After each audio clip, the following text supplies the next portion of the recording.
Welcome to Forte Catholic. This is your host, Taylor Scroll. We are here, my friends. It's a beautiful day in the Red Sea Radio Intergalactic Studios here in Bryan College Station, Texas. You've heard of our regular co-hosts. And then we have this other one that always wants to, she's like, why don't you have me on more? Why don't you do that? Why don't you invite me more? Why don't you love me? Why won't you just love me? And that's my perfect impression of the one, the only Liv Harrison. So we're going to do a comparison. Hi, I'm Liv Harrison. How are you? Oh my gosh. Stop. I think I should do my impression of you. That's what I should do. I dare you. I don't know how to sound like a 12-year-old girl, but if I did, then I would do an impression of you. Did you get what I did there? Did you see what did you understand that? You never understand my jokes, Taylor. Because they're not funny. But you know. They're hysterical, Taylor. This is why the people love you. Do they? They do. They love you, as they should. Taylor Stroll, everybody. You're so complimentary after I make fun of you. It's why I love you. It's because I have no friends. So, yes, thank you for having me. I'm excited to be here. This is my first time not in your studio, though, so I don't get to, get the whole experience. Oh, we got the whole experience. It was just much different. We have to talk about this. You act like you're 21 years old, and you are actually much older than that. Barely. But you're not good at math, so you wouldn't know. But yeah, no, I actually got A's in all of my math classes, but whatever. Did you? I really did. Sure. Listen, I'm a zennial, okay? I know you're a millennial, but I'm a zennial. And you act like that means I'm in a nursing home with an oxygen tank and denture cream. But that's not true. Only one of those three things is true. And I'll let you guess which one it is. Guys, it's the denture cream. Okay, so her teeth. I did break a tooth. She just laughed so hard that her teeth fell out. But that's a whole nother. It's a whole nother thing. Stop. So you're really the worst friend I have. You've always told me, every time you have come onto the show, either as a guest or as the guest co-host, you always want to come into the studio, and I always thought it's oh, she wants to hang out with me and to have lunch or dinner with me before or after. She wants to spend time with me. She wants this rapport of being in the studio. And then I realized it's just because you don't know how to set up a phone with headphones, because it took us an hour to get on the air. It took us a whole hour. Listen, you have never given me the headphone option. And second of all, you love that I come in town. I buy you a meal, whichever one it is. And if I stay long enough, I buy you two. And you get to hang out with me.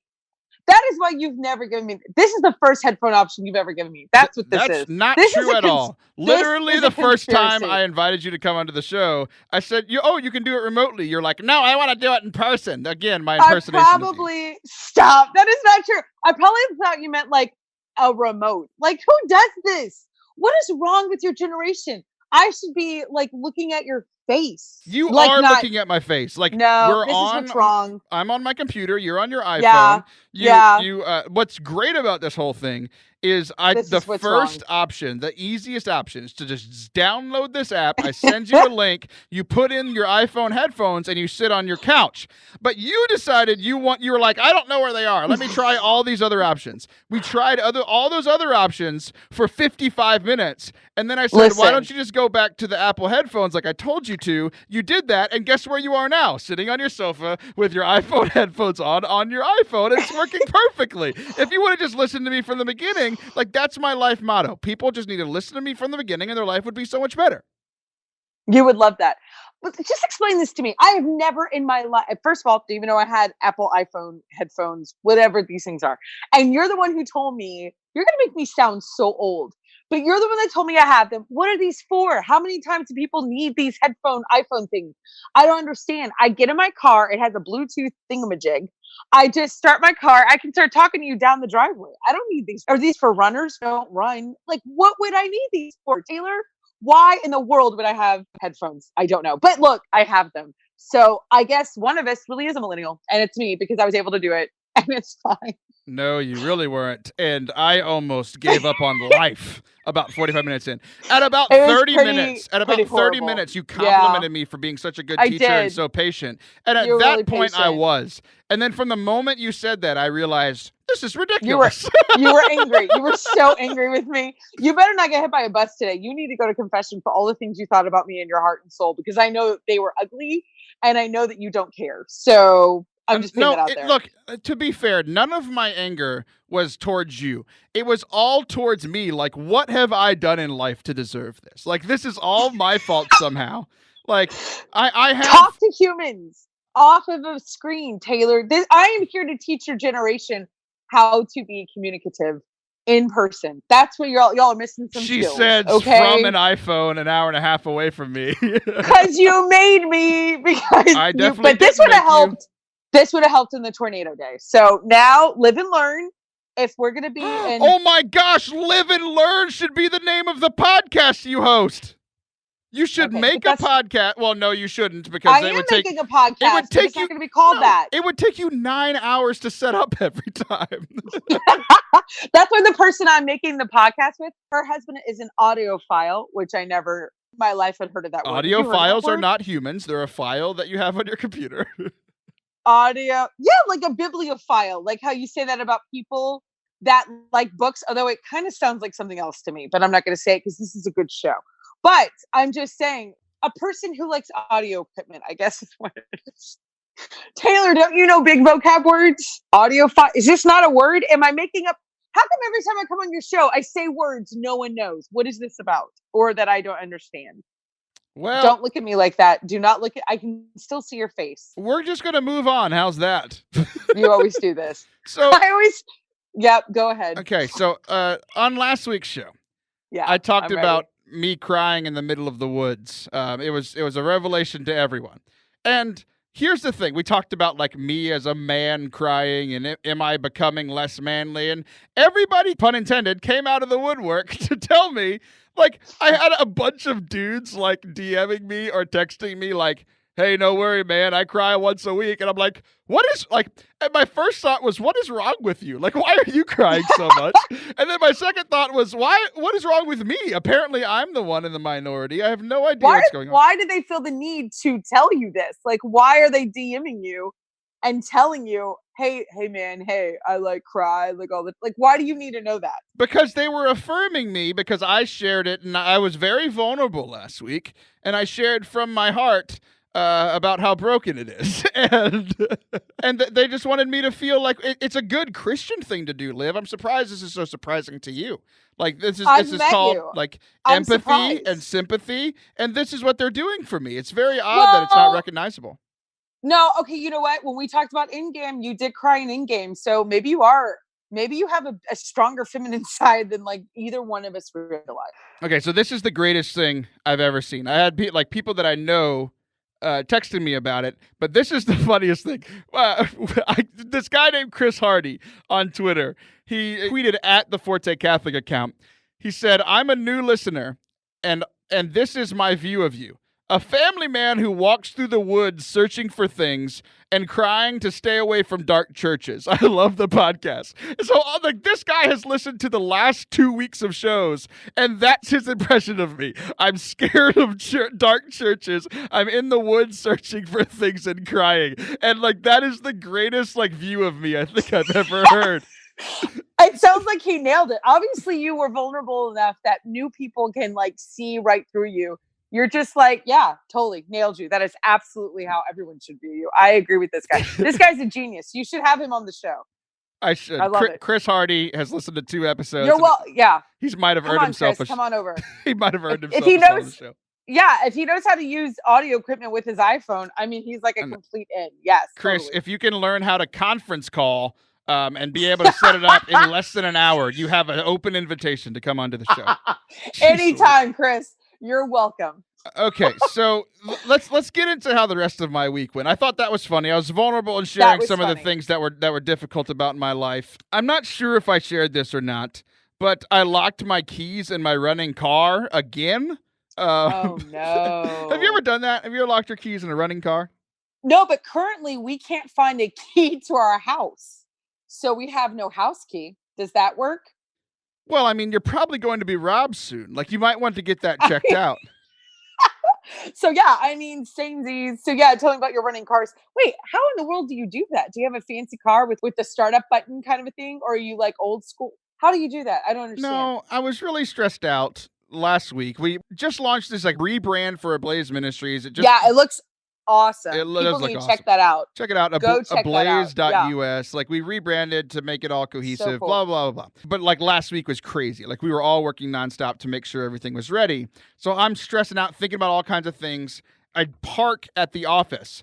I get out of my car and I grab my phone and my wallet and I lock the car door. I close the door.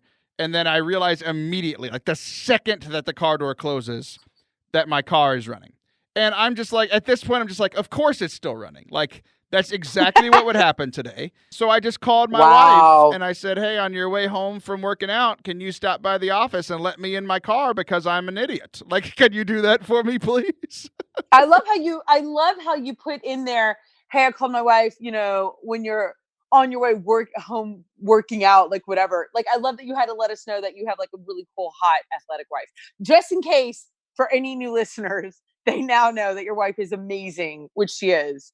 So I love that little add into this story. Yeah, I'm just letting Chris know. Like, now Chris knows that I'm a family man who walks through the woods searching for things, crying. I don't like dark churches, athletic wife. and I have a great wife. You're right. I love that. You want to hear how else I'm broken? This is just the Taylor is broken segment. Are you ready for this? Right. I'm always ready for the Taylor bro. I think that's your whole podcast, but sure, it's a section. Go ahead. No. The third segment's going to be all about how you're broken. We just haven't talked about that yet. Oh, I see. Okay, great. Yes, we're talking about you and your brokenness. Go. Okay, so I went to spiritual direction last week. Do you have a spiritual director? Are you directed spiritually? You know what? That's an interesting story, but we'll talk about that later. Let's keep focused on you. I used to. And yeah, I used to. But yes, so good for you. Oh, no, you don't run this. I get to decide when we talk about things. That sounds intriguing. Well, my spiritual director is sadly one of the priests that ended up on the list by the Houston Diocese. Oh my goodness. So, okay, never mind. I don't want to hear about it anymore. See, that's why I was like, and back to you, Taylor. Okay, so my spiritual director is an actually good person. A great man. Nice. Yes. So I went to spiritual direction the other day. Like, I go once a month. We meet up once a month. He's a great man, family man. He's not afraid of dark churches, I don't believe, and I don't think he walks through the woods either. So he has that one thing in common with me. But he's essentially like the kind of man that I want to be when I grow up, right? When I'm your age. And so I went... you're the worst. Yep, go ahead. So I went to spiritual direction. 25. Go ahead. And like the big focus... You're not 25. Don't you dare lie on here. What do you mean? Are you? Wait. Are you closer to double 25 or to 25? You're so bad at math. All right, fine. 28. Okay. You're not 28 either. I'm 29. Might be. You've never seen. I could be your son. I could be your son. Okay. So. Oh my God. Okay, go ahead. So, like, I left.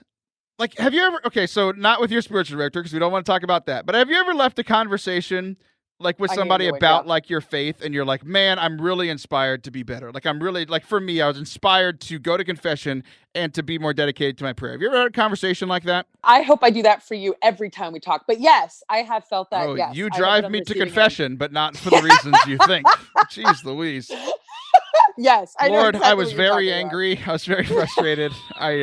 I said a few choice words that I shouldn't have, all because of Liv. Elderly friend. Your elderly friend. You're so kind. Yes, I know what you mean. So yeah, I left and I was like, I was determined. I was determined to work on my prayer life, determined to go to confession. I got home and immediately turned on my Xbox out of habit. So like, I didn't even like make the choice to turn my Xbox on. And I was going to start playing some video games because I got home from a long, stressful day, fine, whatever. And then immediately Xbox Live, which is the thing that makes everything on the Xbox work. It's like to play video games, to do everything. It wasn't working.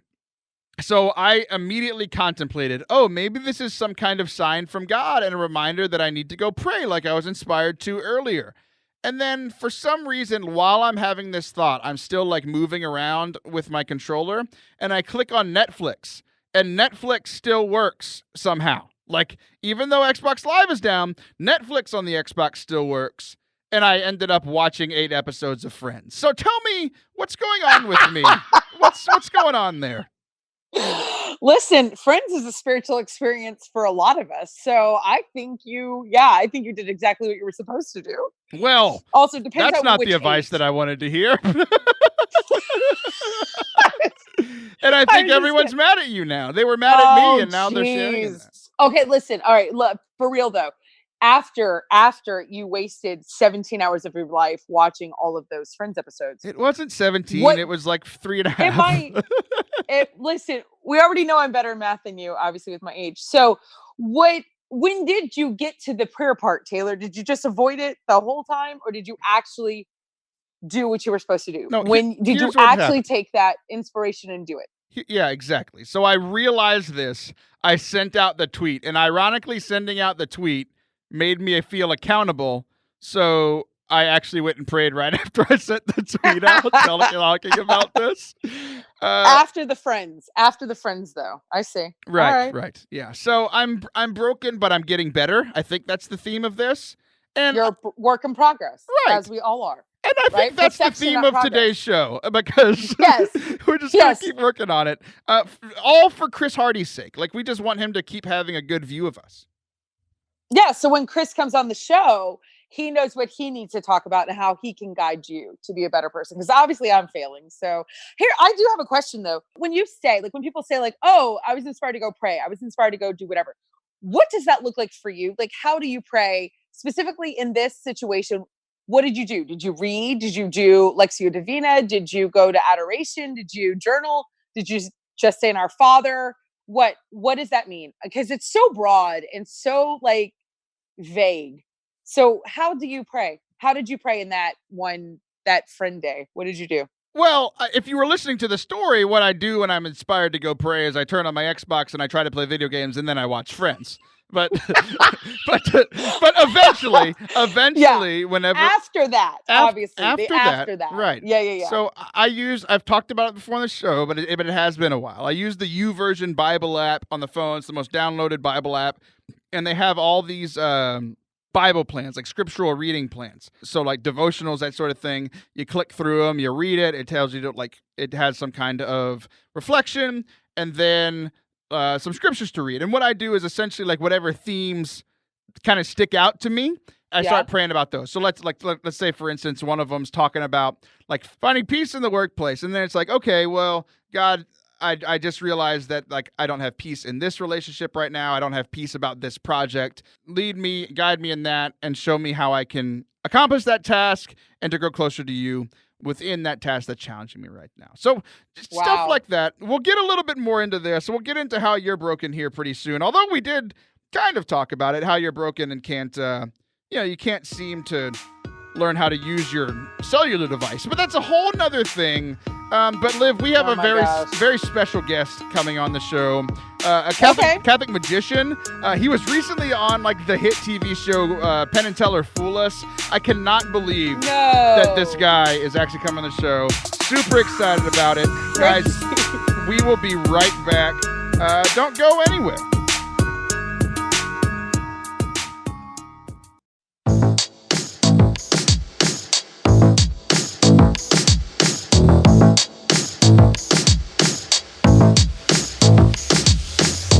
Welcome back to Forte Catholic. This is your host, Taylor Schroll, still joined by the illustrious Liv Harrison. I always say words describing words that I'm not quite sure what they mean, but apparently you're illustrious today, Liv. But we are joined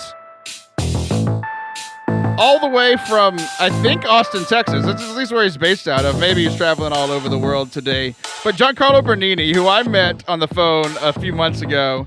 And I kind of want to tell the story about how we met. But first, Giancarlo, how are you doing, my man? Thank you so much for having me on the show. This is fantastic. Dude, I'm glad you're here. So we talked, just about a month ago, maybe 2 months ago. And a mutual friend of both me and you reached out and was like, hey, I've got this guy who's a senior in college. He's a magician, super devout Catholic, wants to start doing magic at Catholic events. and also talking about his faith at those events. And I'm like, dude, I have a friend like that. Like, it would be great. Sure, I'll talk to him. And you were like so humble and so generous. You're like, oh yeah, let's see, pick Taylor's brain and like see if I can learn anything. And then I got off the phone and I realized you have like 18 billion followers on your Instagram and you're doing all this crazy stuff. And then you go on Penn and Teller, like in between us talking, which is one of my favorite TV shows, like some of the most famous magicians of all time. First of all, I'm not going to help you, friend. You're going to help me. That's how we're going to do this. So welcome onto the show. Oh man, no, thanks so much. Yeah, no, crazy life story. I moved to Dallas a few weeks ago, literally weeks ago. So now I'm based out of Dallas. After graduation, I'm trying to figure out how do I integrate my magic with my faith? Because I've been doing the magic thing for like 10, 12 years and I've been, practicing my Catholic faith, but knows how to, do like speaking stuff and like do presentations while also integrating it with like the Catholic aspect, which I heard you do really well and you do super well. So I was really excited to talk to you and I'm super excited to be here now because, and then also I'm so glad that Penn and Teller is one of your favorite shows because it is mine as well. It was so much fun. Like, I heard about it. I was like, this is just crazy. Like, you're going on one of the biggest magic stages on television, and you killed it, man. It was so fun. Like, you didn't fool them, but you absolutely fooled me. They were so complimentary of you. They loved your act. I loved your act. They were like, oh, yeah, we think you did this with this part, and this with this part, this with this part. And I was like, I don't know how you did a single part of it at all. It was very impressive to me, so good job.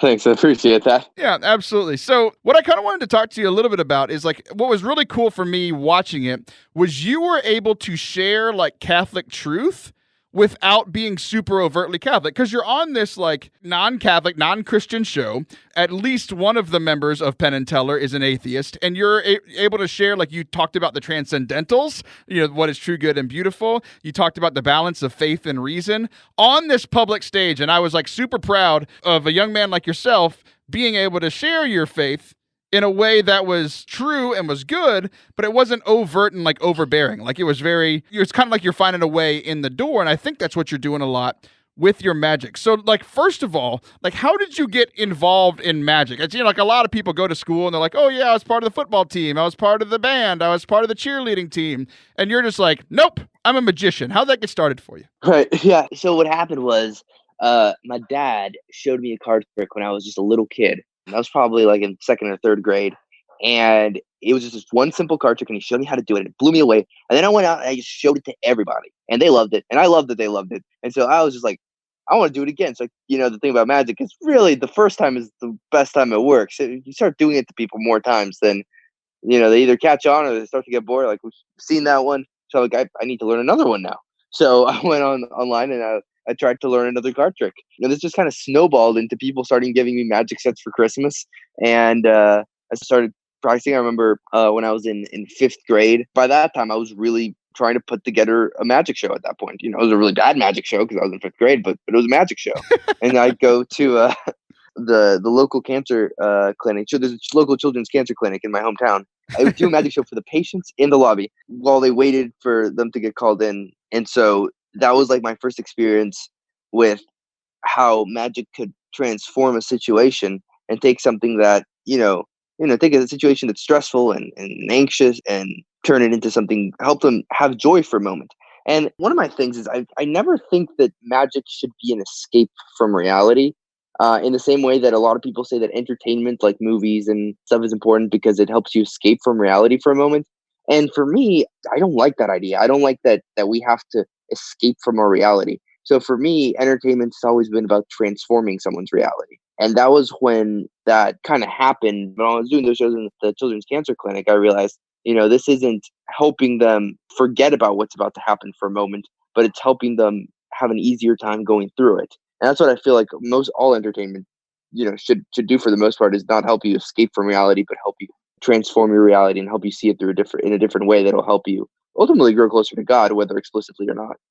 Yeah, that's really fascinating. What's cool for me about it is that a lot of time, like people who are famous will go into, do like the Make-A-Wish Foundation, or they'll go into the hospitals and they'll be like, oh, this is me giving back. And like you started there. Like that's just like, you're not just a magician first who then wants to like look good by doing things in the community. Like you were doing this when nobody was watching, nobody would hear about it. And this is who you are. Like this is where like you have a heart for this? Like, do you think there was a particular reason you were called to the cancer wing? My dad worked at the clinic, so he was the one who said, hey, we all the time we have people come in and do like crafts with the kids or do like, entertain them in some way, but we've never had a magician. You should come and try it. So I went one day completely, with my little magic kit, and I was like ready, and it just blew me away, the experience, because like I said, I didn't go into this with this mindset of I'm going to go in and, help these kids experience joy in this place. I went in just being like, I want to go do a magic show. And it's when I was doing this that I realized what this could do. It's something I learned. I'm like, whoa, this is so much bigger. But realizing the magic can be a ministry. The magic can be something greater than just a, hey, look at me thing. Really a learning moment for me when I had that change in perspective while I was there, and I was realizing the extent of the impact that this little magic show was having. Liv, you have a very inquisitive, and like I can see the thoughts running through your head. What's going through your head right now as you're hearing all this? No, I have like 1,000 questions, but I wanted to make sure that you got all yours in because I find this fascinating. Okay, one is, are you still doing things in a service kind of a way? Are you still ministering, or are you kind of more now on the entertainment side of it all?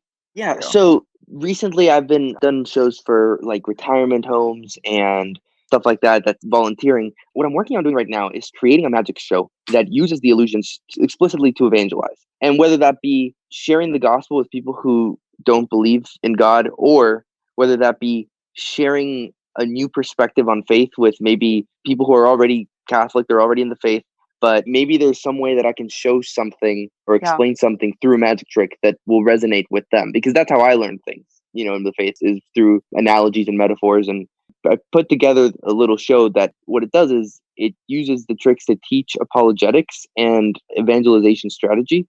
Because right now, most of the shows I'm getting are from like youth groups and college campus ministries that want to equip those students with that knowledge so they can go out and use it. But you can also flip it to just giving that information to people who are not Catholic, and not from an equipping them standpoint, but from I want to share this with you. Taylor mentioned the transcendentals, which I mentioned on Penn and Teller on Fool Us. This whole idea of what's true, beautiful, and good being attributes of God. God is truth, beauty, goodness. And I feel like when you share that with someone, you're sharing God with them. So even if I'm doing a totally secular show in a place that's not a religious atmosphere, and it wouldn't be appropriate to give them a religious message, I feel like my intention there is to make sure that people experience something true, beautiful, and good during my show. Then that's going to stir something in their soul. It's going to open their heart more, to maybe open their heart to the gospel up at a later day.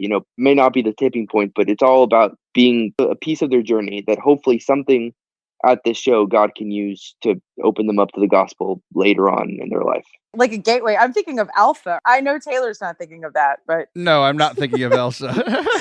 wait. Alpha. Alpha? Yeah, the Alpha Elsa program. You need to let it go, okay? That's great. No, so as I'm hearing you talk about it, like that's what the Transcendentals are supposed to be. Like this art, exactly. It was never meant to just be Catholic music or Catholic paintings. It was just beautiful, true, good, and beautiful art. And that's what you're doing. And what people, like you're saying, what people experience is they experience something that is true, good, and beautiful from God. Avenues where that's appropriate to then take the next step and talk about God, then great, do that. But the other times it's like, we don't have to make everything point to faith. Things that are true, good, and beautiful are true, good, and beautiful in and of themselves and still point to God, whether that's experienced or not. It's just like that whole Catholic worldview. We are able to see what is true, good, and beautiful in movies and in television shows and in music, even if it's not explicitly there. Like we see the cry of the heart. We see the good of the human heart. We see the bad of the human heart all through this art. And it's interesting because I've never heard the Transcendentals in the avenue of magic, and especially when it comes to true and good. Literally, when it comes to magic, you are trying to fool us. You're trying to make it something true that is not true. So explain how that works with what you're doing. So the thing with me is I feel like magic is almost perfectly positioned to showcase the gospel through the Transcendentals, because so I like to say, think about what the definition of a magic trick is at its core. Like, what is a magic trick if you just boil it down to its essentials? And I just came back from a magic convention literally earlier this morning, and I went around and I asked a bunch of magicians what their definition of magic was, and then I gave them mine, and I said, well, do you agree that this is a good definition of what a magic trick is? And they said yes. And what I said was, a magic trick is an illusion presented theatrically for the sake of entertainment. I love that. That's That's so solid. Yeah, absolutely.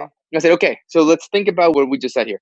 It's an illusion. What is an illusion? The whole purpose of an illusion is to present a discernment of truth. Illusion is all about what's true and what's not true.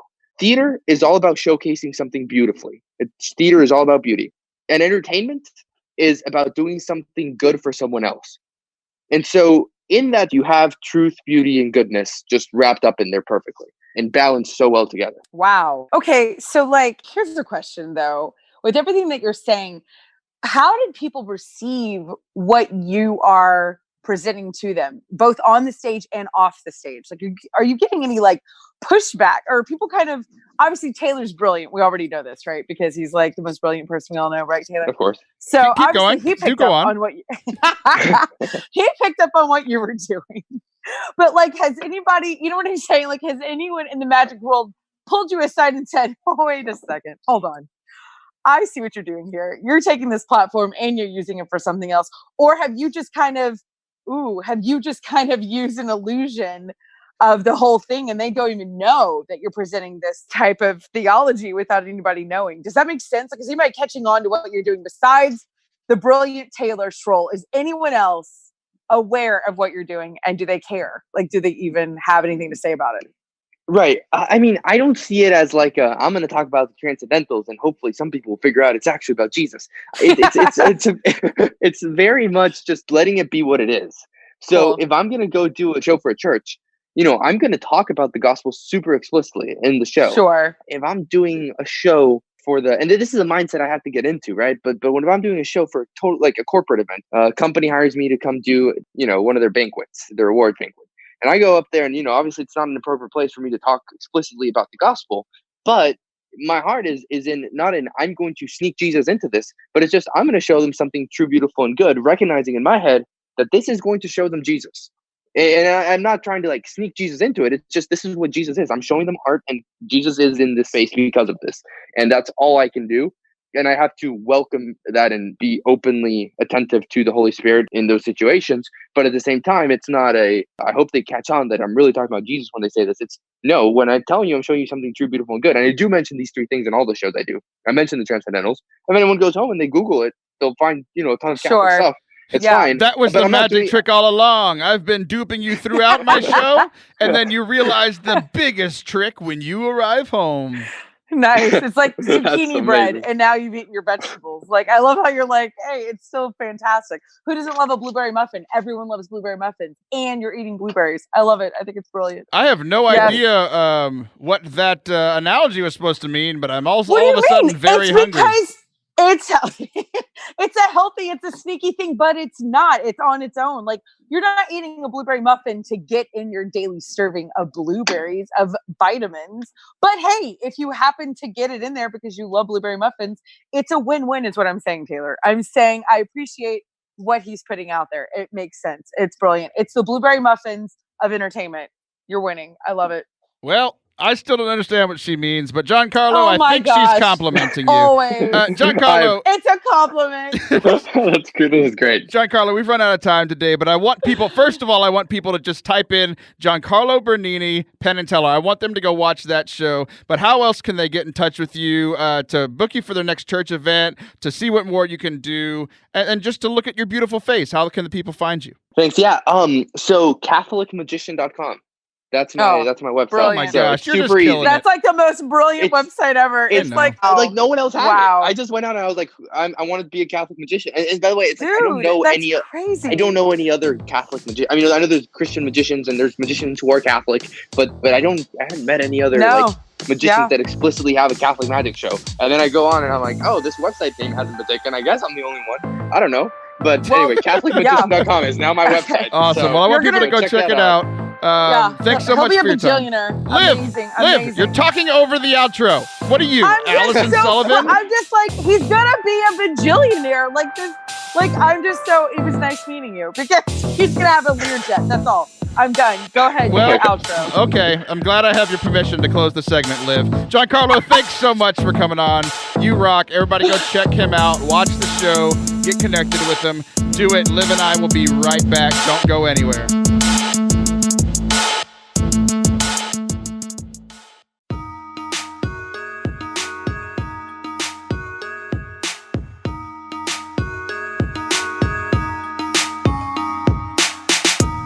back to Forte Catholic. I am Taylor Schroll, joined today by guest co-host Liv, the only good one, Harrison. Liv, was that your nickname in high school? No, well, kind of.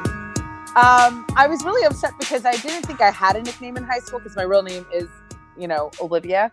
So I think you've heard this story, Taylor, where like people would say Olivia because it's easy to say, right? That people are just like, "Hey, Olivia," and I'm like, my name is Olivia. Like I was really obnoxious, shockingly, as a freshman and a sophomore. We would not have if you would have ever told that to me in real life, I would. You wouldn't believe it. We would not be friends. Like it would end the friendship. I've grown and changed so much. You can't even recognize me from teenageness. Anyway, so when I would go down the hallway, people would then start saying like the letter O. They would just scream O and make a shape of the letter O above their head with their arms. And so they go, "Oh," and then when I would pass, they would throw their arms down and say, "Livia." And now I use that on stage whenever I work with youth groups. Like whenever I do like any type of like any ministry at all where I'm on a stage. And when I touch the stage, they know, all the kids know to go like, "Oh." And then when I get on my spot, grab the mic, they all say Livia. So nobody really had the opportunity to call me Liv until really like college. Then that happened. There you go. What I really want to happen is for you to be a guest speaker somewhere and you think that's still going to happen. Like you walk up saying, "Oh," and then nothing happens when you get on stage. They just stare at you blankly and they're like, "This lady's weird." Like that's all I want. No, my goal is to like one day be like, the keynote speaker at like the Seek, whatever, like with the 19,000 people. And I'm just so known. They know the second I hit the stage, they all do it. So one day, Taylor, one day. Have you ever heard of SMART goals? No. Well, you should. Should I get some? Okay. Well, my goal is goal very specific. It's measurable. I don't know about attainable. Thanks for believing in me, Taylor. I don't think it's reasonable. And you did have a specific time before you die, but we got to work on the middle of that SMART goal. Well, I mean, one goal was to be on this show, so look at that. Well, I'll tell you what. That wasn't really a goal, but it should have been. Yeah, when it comes to like big goals, coming on this show and being the main speaker at Seek are two very different things. I don't know. They sound kind of the same. They sound kind of like in the same like genre. Like, you never know, Taylor. Maybe you'll be running Seek and then you're like, "I remember that girl from back in the day. We'll invite her to speak." And then there you go. And then I'm in. So if you could make it on to Seek, that'd be great. Maybe I should show you my download numbers at the end of this episode, because I think in my first year doing the show, I didn't get as many people to listen within a year as one speaker does in one talk at Seek. So we are growing. So now it's every few months, but whatever. Yeah, you're young. You're young. You've got time to make me famous. So you just keep going, and I'm just going to ride. I have time, but you don't have much time left. So in the first segment, we talked about how I'm broken. So what's been going on in your life? So let's talk about how broken you are. Right. Thanks, Taylor. That's a nice segue. So so broken. I mean, lots of things. No, I just pictured you riding a Segway, and that's all I want to see now. Like, I want to see the Olivia thing not go well while you're going up on stage riding a Segway. Oh my God, I would love to ride a Segway. I've never done that though. No, it was a good summer. We're about to start school tomorrow. My kids start school tomorrow, which by the time this airs, I don't know when that is. So forget that time period. It was yesterday, everyone. It was yesterday. The kids started yesterday, and boy, was it a sad day. So, but we went and visited our 50th state this summer. So my kids are 16 and 9 years old, which is weird since I'm only 28, which we established in the first segment. But that's a different show. But anyway, my kids at 16 and 9 have been to all 50 states. So that was a really cool thing that we did this summer. We basically moved to Hawaii. We were there for 20 days, 21 days. I don't know, something like that. And that's how we that's how we did it. That's how we ended the last thing. You're already bored. You're like yawning. No, anyway, it's not how you ended the summer, because it's how we ended the states. You ended the states. I was about to say because you moved to Hawaii for like a month And We then did, you and came then I back went and to I was Disney. like, hey, you want to Yeah. hang out in person so we don't have I to don't have spend an time. hour to learn how to use a cell phone?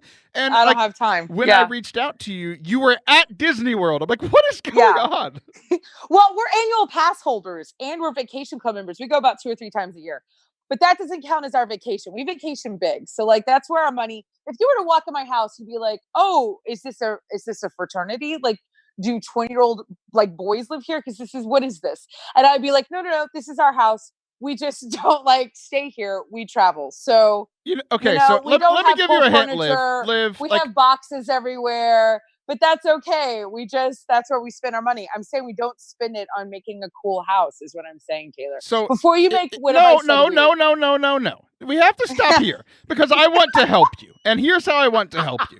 You like if your goal of getting on the Seek stage is going to be attainable, like when you go on stage or when you go on a radio show or a podcast, you want to connect with the audience, right? Okay. And when you say things as pompous as "we went to Disney World, but it doesn't count as our vacation because it wasn't big enough," that doesn't really connect you with the audience, because like I can't even go to Disney World on a vacation because I'm poor. Stop. So like, and most of our listeners are poor. And if you're not, go to patreon.com/Forte Catholic to support the show. But I'm just trying to help you. This is how you're broken. I saved it because I explained that we don't spend our money anyplace else. Like we eat like my kids are eating like we only eat sirloin ramen and salmon, guys. Like we're cutting it out in other places. Stop. There are boxes everywhere. I just said it looked like college guys live here. Like not. We've been married 19 years, and you'd be like, "Oh, like so you just moved in this house?" And I'd be like, "No, we've lived here for 7 years." Like my point this is, house doesn't look good because we spend... mostly live at Disney World in Hawaii. You take everything I say and you ruin it. Why do I keep coming on here? I don't know. Why are people listening? That's also, I don't know. But you know what? Thank you for listening. After you told that story, I'm asking the same question. You're literally the worst. I'm saying that is where we spend our money. And if you're an annual pass holder, it's cheap, dude. And same with like vacation after you spend thousands of dollars for an annual pass, it's practically free. Okay. Anyway, I was going to invite you. We already booked our next trip, but I guess I won't. So never mind. I couldn't afford my portion. You'd have a free place to crash, Taylor. So there you go. I'm trying to be nice. But so that's it. I'm just getting ready for the next semester of life. I've got graduate school classes I just signed up for, and speaking coming up, and radio stuff, Sirius XM every month now. So that's exciting. That's it. So it's crazy because you and I were talking about this podcast that you're starting, and I'm starting a podcast. Yeah. Like ever since the first segment, I'm getting more angry that your show isn't like your name. I'm gonna even fix it from my suggestion in the first segment. I'm going to say live and let live. Like it's literally your name twice. And I think that would be the greatest marketing thing of all time. I always wanted it to be live out loud because, LIV, live out loud, because I'm loud. And, but I'm doing this with someone else. I am launching a podcast, not alone, with another human. So you got to take that. You don't work well with others, Taylor, but those of us who can, you didn't even laugh. Oh, you're the worst. Anyway, those of us who do work well with others, you have to take them into consideration. So it can't be my name, goof. It's got to be something else. And you already hate our name, but that's fine. You're going to promote it when it launches. You're going to promote it as we will be promoting yours. It'll be amazing. I know you can't wait. We'll see about that. But what's great about you is that you just perfectly segued into our next topic. And I didn't even send you any notes because you get confused if I tell you things, and you're just better on the fly. So you started talking about how I'm not a good team member, and now we've been talking about how broken I am the whole show. I want to show off a little bit. I can't show off to the effect that we don't count our Disney World vacation. That's just work. My gosh! I want to show you how good of a person I am. Are you ready? Maybe, sure, yes. Okay. Go ahead. So, have you ever been on a team put together of random people you don't know and you have to work together with them? Yes, I have. Yes, have you? I have. It'd be weird if I hadn't. If I was like, hey, I have a story about this, and then I set it up, and I was like, actually, I don't have anything. Do you got anything? That'd be great. I was just curious. I was just wondering if that has, something you've experienced. So, okay, go ahead. Like most people experience this, like when they start a new job. Like this is a team of people that you mostly don't know. It could be great or it could be terrible, but there's also like the more temporary ones. And this happened to me this summer. I was put on a team to run this mission trip that like we had never met each other before. We were all hired by this organization to go run this mission trip. And like that's kind of terrifying, but yet it mostly works because you get people who are, we're all focused on the same goal of making this week great. We're all like Catholic people trying to do a good Catholic mission trip. But here's how this worked. We came together as the body of Christ, right? And what we did while we were there is we decided at the beginning, like it was me and two women, and they decided at the beginning because they kept forgetting things or like kind of like me locking my keys in the car, like that kind of stuff. But I wasn't doing that this week. I was on point. So they decided at the beginning of the week that I was going to be their brain throughout the week. Like whenever like nothing was going to be forgotten. Like I was going to just, because like I have the easiest job at these trips. I just lead prayer and music. Like it's super easy. Their jobs are actually difficult. So I was the one that was just going to use common sense, like while they're trying to think through all the actual problems, right? Right. So we agreed on this at the beginning of the week. On around Wednesday, we're driving all through the city of St. Louis. Just driving we're visiting the work sites that all the young people are working at and serving the community. They're being the body of Christ to all these people that they are serving. So we're driving through. We're on highways. We're in neighborhoods. We're going through all these different places. And so there's stoplights, there's stop signs, all these things, right? I'm on my phone because I'm a good millennial and I know how to use it, unlike someone else on this broadcast. I'm sitting there looking at my phone, and we're stopped for quite some time. And I realize it, and I look up, and I go, this is not a stoplight. Like, we were stopped at a stop sign for like 2 minutes because she didn't realize that it wasn't a stop. She was waiting for the sign to turn green, I guess. Like, I didn't quite know what was going on. like is there a green octagon in the world anyway? Like, has anyone even seen one of those? That's awesome. Okay. Yeah. So got it. An absolute mess. And like I thought, like this is brilliant. And they go, "Is this going on the show?" And I go, "Absolutely, it's going on the show. It's great content. This is going on the show." And then God gave me one of the greatest gifts He's ever given me. Okay. Whoa. On the final day, the last day that we're together, we're going to Dollar Tree, we're going to Walgreens, and then we're going back to the church that we're staying. And so we go, first one, we're driving. We go to the Dollar Tree. Check. We start driving back. Again, I'm on my phone looking down and kind of working on stuff, right? We stop. They start getting out of the car.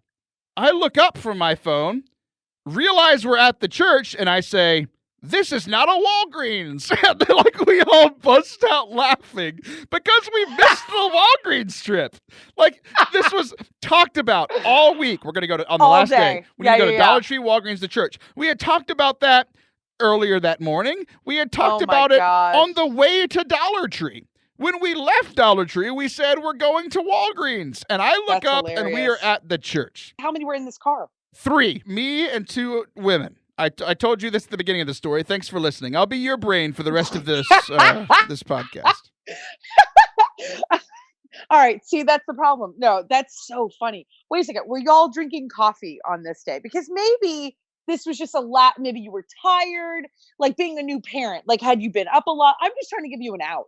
Like, I'm trying to make sure that maybe this wasn't like a chemical thing. You guys were just exhausted because you were giving so much to God and to young people that your brain just wasn't connecting things. I want to be very clear. I want to be very, very clear when I say that. I want you to hear this.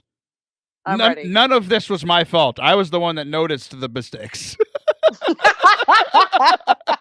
Well, that's obvious. Yeah, always. It's never Taylor's fault. Right, I knew that. Right. That should be the name of your next podcast. It's never Taylor's fault. That should be the next one. You're welcome. Well, okay, so you won't allow your name in your podcast, but I can put my name in mine? Thanks. Yeah, but you're a solo act. I'm a collaborator. I'm not a solo act. I have a different co-host and a different guest every week. Yeah, but it says Forte Catholic with Taylor Schroll. Like, I mean, you kind of put it out there. You're a little bit of like a diva. So, like. Oh, yeah, yes.